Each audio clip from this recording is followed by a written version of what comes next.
Hey, what's up, everybody? It's Dan Greer, Eclipse DOT. Just got done training the city of Durango. We were doing some, well, I wasn't training them, I was doing CDL tests today. But our team was training them.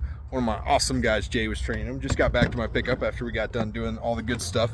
And anyways, I was sitting here and I was like, you know, what would be really wicked cool?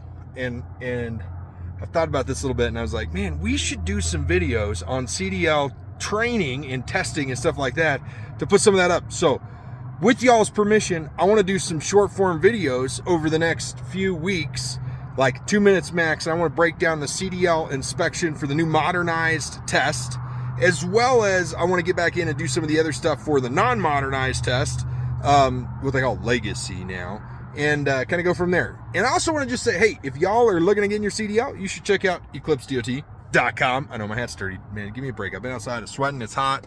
It's like hot as heck out here today. Anyways, hope y'all are having a great day. Stay hydrated. We'll chat with you guys later. Bye.